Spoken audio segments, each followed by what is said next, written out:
Hey guys, Ultimate Deadpool here. So, real quick, short and sweet update, and I'm sure short and sweet actually means 20 minutes long.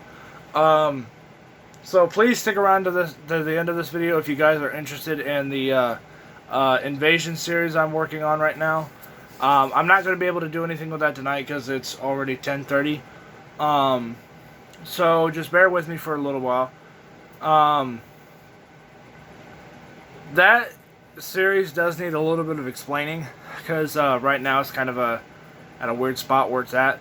Um, so first things first is the main alien leader, the one that beat the crap out of Metalhead, and nobody to date has beaten Metalhead. Like, he's like an undefeated character. The only person who technically beat him was Spider-Man, and only because he let him win and that horrible Battle Nexus crap that I did. Other than that, Metalhead has never been defeated. And yes, I know Batman shut him down in the whole Metalhead miniseries thing. That doesn't count as beating him, that counts as temporarily stopping him.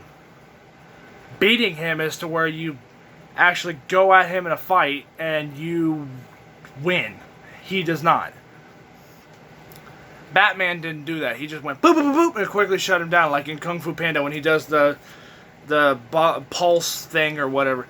When Poe does the thing on I can't remember the villain's name, but he does that thing on him and he just shuts him down. He shuts his body down. That's basically what happened to Metalhead, because Batman's a 7th level martial artist who can probably do stuff like that. So, or like the nerve thing. I don't know what it is. I'm not a ninja, but But that's technically the only time Metalhead's been taken down. But in the Invasion series, Metalhead got his ass handed to him by this galactic leader character. Now, I know I said I was going to bring in Scrapper and Bumblebee in like parts 3 and 4. So to be fair though, I wanted to give something a boost to help get this series off the ground. And I felt like adding Scrapper now was a really good way to have most of the characters go their separate ways. Because, right now Wolverine is kind of tending to Deadpool because Deadpool is frozen. And speaking of which, the main reason why Deadpool's frozen right now, it's not ice, it's not, like the alien turned into, Iceman just went and then froze him. Some of you guys may not know this, but in the first Incredibles movie, when Syndrome, does this thing with his finger and they freeze in midair and stuff, that's basically what happened to Deadpool, except unlike in Incredibles, Deadpool can still move his mouth and his voice, but he cannot move his arms, he cannot move his head, and he cannot move his legs. So he's basically paralyzed, but his mouth can still move. Ghost Rider actually took care of that at the beginning of part 2 when he was over messing with the green sphere that the Citizen was in. No, Deadpool's not trapped in a green sphere, but it's the same effect. So that's why Deadpool's still able to talk, but he can't move. So Ghost Rider's obviously going to fix that in a hilarious way in part 3. Well, I'm hoping it's going to be funny. If it's not, well then, it's not funny. But, so right now the team, the Ghost Rider, Deadpool, and Wolverine, they're not really working together. And they really won't work together well until towards the end of the series. And you'll see why later. But Bumblebee is on his way. And it's going to be a callback to the first Michael Bay Transformers film. So any of you guys who have seen that movie will know where this reference is coming from. Which I do like the Michael Bay movies. I do like Bumblebee just a little bit less than the original. The original 5 movies, but Bumblebee is okay. But I did like the Michael Bay films. I know a lot of you guys are out there going to be like, what the hell? Michael Bay completely f***ed him up and everything, blah, blah, blah. He did his best, okay? He did his best. Maybe. But Bumblebee is on his way. He is going to be in a predicament that's, similar to what Michael Bay's was. So, none of you guys caught this, and I'm not surprised. Ghost Rider's car that he shows up at the end of part 2 is actually the 2014's Batmobile from the Two-Face chase set. Basically with a little extra fire added to it, and it actually looks really cool. It's basically what I did for my first ever Ghost Rider car. And I was going to do the Hell Charger, but that's a little predictable. I wanted to do something that was a little unpredictable. So,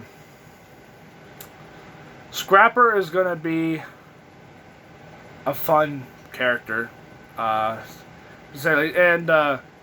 Deadpool does bring up a good point. How the hell did a small alien race like, I don't know what the hell to call these things, the Blorgs or whatever. They're from the stupid Alien Invader sets in like the early 2000s or something like that. Which I never got any of those sets. I just happened to have a bunch of the characters. Or at least a bunch of the aliens. But the Blorgs or Glorgs or whatever you want to call these things, took over Scrapper. So I'm not going to say how, but it's going to be a foreshadowing event later in the series. So keep an eye out for that. Also, make sure you pay attention to dialogue when it comes to Ghost Rider and Wolverine, because Wolverine is going to have a lot of really good lines.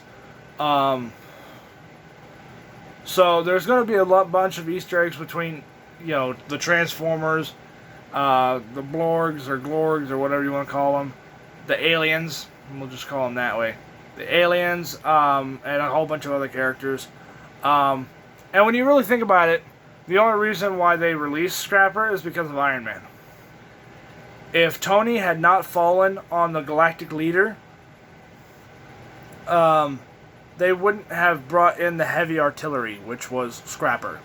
So, when you think about it, and then Deadpool will probably bring this up in part 3, and so will Wolverine and Ghost Rider and all that. They're going to bring this all up in part 3, 4, 5, 6, 7, and 8, 9, or whatever, how many parts they're going to be.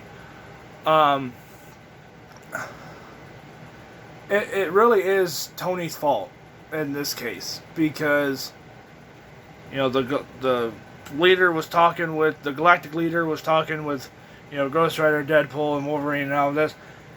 And then Tony falls on top of the dude and it's like, oh, you got weapons? Well, we got bigger weapons. And then, boom, Scrapper appears out of nowhere. And it's like, oh. Quote Nick Fury, not only do they know that they're not alone, but they are hilariously out-weaponed. So, but unlike Avengers, they actually have something that they can use, because it's not limited to just Marvel characters.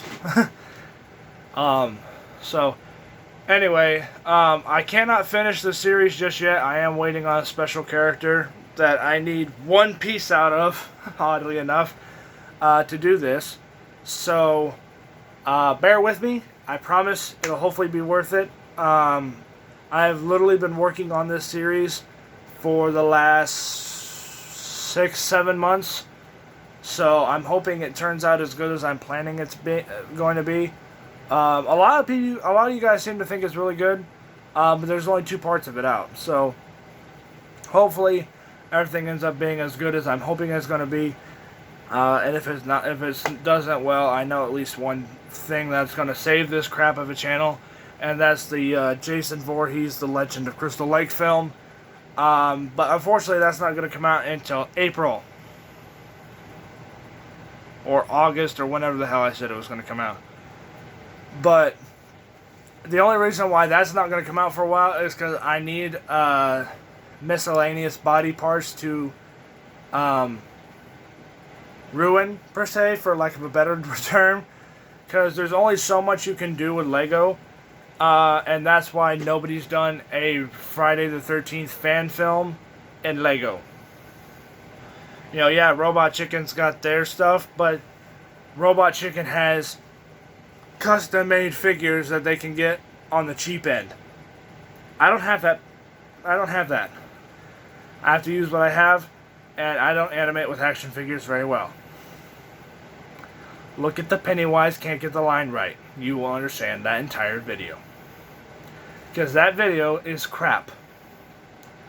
Because it's literally just the same animation with different voice dub overs for Pennywise. That's it. So, anyway, that's basically it for this video. So I am not giving up on this Invasion series. Not like I did the Deadpool Red Brick series. The Deadpool Red Brick series was okay. It didn't do okay, but it was an okay series. You know, it was kind of entertaining here and there. But most of my subscribers are not car people, which is fine, and that's why that series didn't do so well. Plus, the storyline was really weird because Deadpool having a magic brick that can give you whatever you want. It's a little weird, a little cliche, but it does work in certain cases. In the Deadpool Red Brick series, it didn't work. But anyway, thank you guys so much for watching. I hope you guys enjoyed the Invasion series, and I will see you guys all next time on Ultimate Deadpool. Peace out. You guys are awesome. I'll see you guys all later. Bye.